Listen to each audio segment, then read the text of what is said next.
Shalom, selamat malam. Selamat berjumpa kembali dalam program My Way. Renungan singkat malam hari yang akan mengantar tidur Bapak, Ibu, Saudara, dan saya di dalam dekapan kasih Kristus.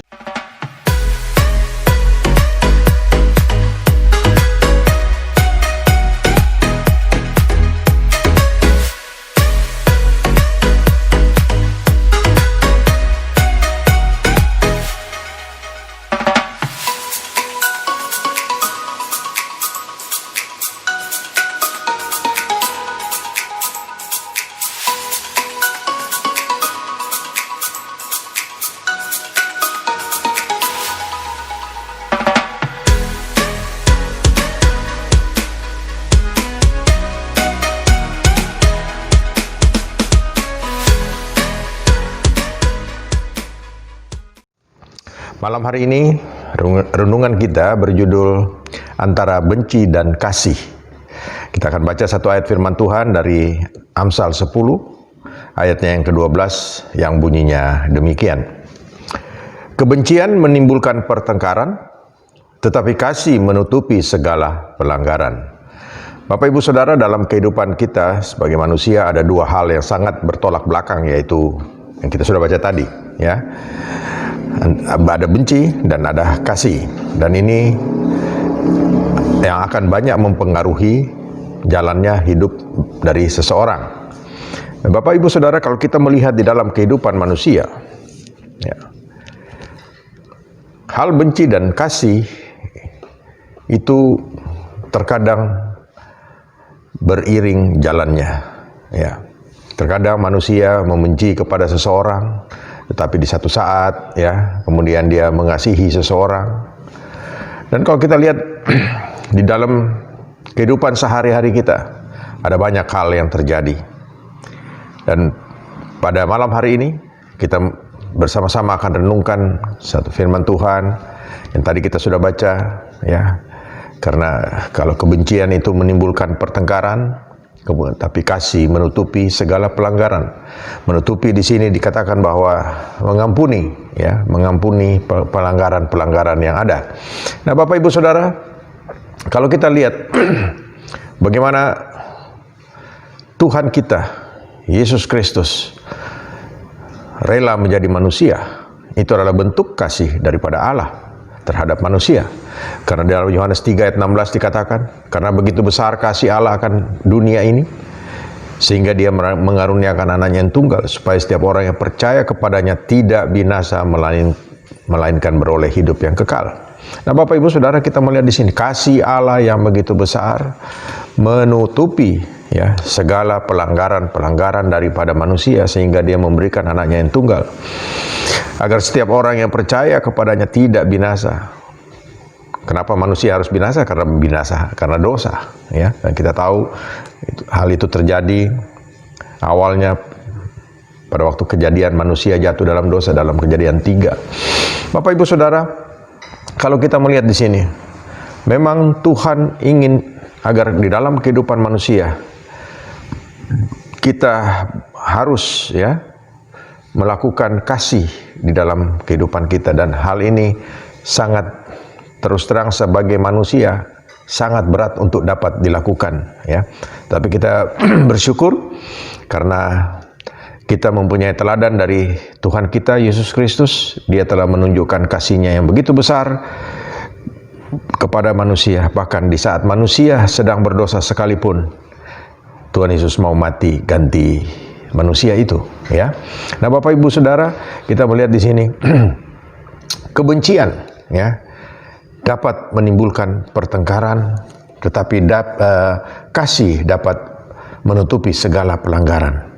Ada contoh dari Alkitab, ada tokoh-tokoh Alkitab yang dapat kita pelajari, dan pada malam hari ini kita akan melihat satu contoh dari seorang Absalom, ya, karena dia begitu membenci kepada Amnon, kakak tirinya, yang sudah memperkosa Tamar, adik daripada Absalom. Dan kebencian itu ditahan-tahan sedemikian rupa. Dan kita melihat bagaimana Absalom Dia berusaha menahan kebencian itu. Bahkan Alkitab mencatat selama 2 tahun, ya, Absalom menahan kebencian itu. Dan setelah 2 tahun kemudian akhirnya dia melakukan satu tindakan, yaitu membunuh Amnon, karena Amnon sudah memperkosa Tamar, adiknya. Dan Bapak Ibu Saudara, kita melihat di sini kebencian itu terus dipelihara oleh seorang Absalom. Dia tidak dapat mengampuni, dia tidak dapat melupakan apa yang sudah dilakukan Amnon terhadap Tamar. Dan ini kita melihat sesuai dengan bacaan kita tadi, ya. Kebencian, ya, dapat membuat pertengkaran, bahkan lebih daripada itu. Bahkan dapat terjadi pembunuhan sebagaimana dilakukan oleh Absalom terhadap Amnon. Nah, Bapak Ibu Saudara, ini adalah akibat yang sangat jelek, dan ini yang harus kita perhatikan agar di dalam kehidupan kita tidak perlu terjadi seperti yang itu, ya. Dan di satu sisi yang lain kita melihat bagaimana, ya, seorang Daud terhadap Raja Saul pada waktu itu, ya. Daud dikejar-kejar oleh Raja Saul. Oleh karena Raja Saul sangat membenci kepada Daud, karena Daud sangat dielu-elukan oleh rakyat Israel pada saat itu, lebih daripada Saul yang seorang raja, ya. Nah, kita melihat Bapak Ibu Saudara, kemudian Daud melarikan diri, menghindar daripada pertengkaran yang lebih parah, ya, sehingga dia berusaha untuk menghindar dan dia pergi melarikan diri. Tetapi kita melihat di dalam cerita di Alkitab ini, ya, bagaimana kemudian Raja Saul terus berusaha untuk, ya, memburu kepada Daud. Dan kita melihat apa yang dilakukan Daud. Justru pada saat Raja Saul berusaha untuk membunuh Raja Daud, ya, Daud pada saat itu dia belum menjadi raja waktu itu. Kemudian apa yang terjadi? 2 kali, ya, 2 kali dilakukan oleh Daud, ya, untuk mendapatkan kesempatan membunuh, ya, Saul pada saat itu. Tetapi karena kasih yang dimiliki oleh Daud terhadap Saul, karena pada saat itu Saul adalah ayah mertuanya, dan kita melihat Daud tidak menggunakan kesempatan itu untuk membunuh Raja Saul, ya. Yang pertama kita ingat bagaimana Daud memotong ujung dari jubah Saul. Kemudian yang kedua, bagaimana Daud mengambil tombak daripada Saul yang seharusnya dapat pada waktu Saul tidur, waktu itu dia dapat menancapkan membunuh Saul. Tapi karena kita melihat Daud mempunyai kasih, dia dapat mengampuni apa yang sudah dilakukan oleh Raja Saul pada waktu itu. Dan kita melihat, saudara, ya, itu semua cerita itu ada di dalam 1 Samuel, ya, 24, 1 Samuel 26, ya. Dan kita melihat pada akhirnya Daud menang karena Daud mengasihi Saul, ya. Dan kita melihat di sini Bapak Ibu Saudara, sebagaimana firman Tuhan yang kita sudah baca tadi, ya. Kasih dapat menutupi segala pelanggaran, ya. Kita akan baca satu ayat firman Tuhan di dalam 1 Petrus 4 ayat 8. Tetapi yang terutama, kasihilah sungguh-sungguh seorang yang lain, sebab kasih menutupi banyak sekali dosa, ya. Kasih menutupi banyak sekali dosa. Ada banyak kesalahan-kesalahan yang dapat ditutupi oleh kasih, dan kasih ini sangat begitu penting Bapak Ibu Saudara. Dan pada malam hari ini kita melihat, ya, kembali lagi contoh yang kita miliki adalah Tuhan kita, Allah kita. Dia sangat mengasihi setiap manusia. Dan kalau kita percaya kepada Dia, kita akan memperoleh pengampunan dosa dan kita akan mendapatkan kehidupan yang kekal. Dalam arti kata, Bapak Ibu Saudara, jangan salah diartikan bahwa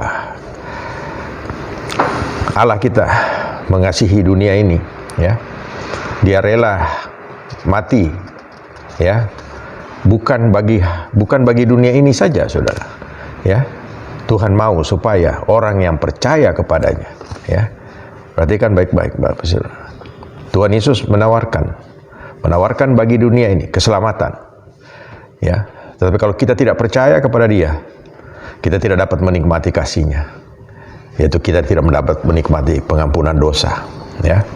Karena hanya di dalam nama Yesus Kristus saja ada pengampunan dosa, ya. Bapak Ibu Saudara, kita harus belajar untuk mengasihi sebagaimana Tuhan Yesus sudah mengasihi. Tetapi ada batasannya. Kita melihat kasih daripada Kristus bagi orang yang percaya kepada Dia akan mendapatkan keselamatan, ya. Walaupun kasih-Nya itu diberikan secara universal kepada seluruh manusia, tetapi terkadang manusia tidak mau memilih kasih yang sudah diberikan oleh Tuhan Yesus. Maka saya katakan terbatas. Terbatas dalam arti kata, Yesus datang ke dunia ini, Yesus mau mati bagi dunia ini, tetapi bagi orang yang percaya kepadanya.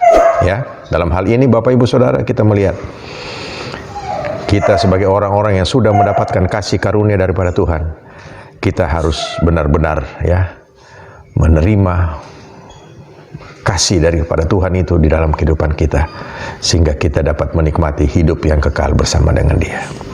Karena itu Bapak Ibu Saudara, kembali lagi, ya, hindarilah pertengkaran, ya.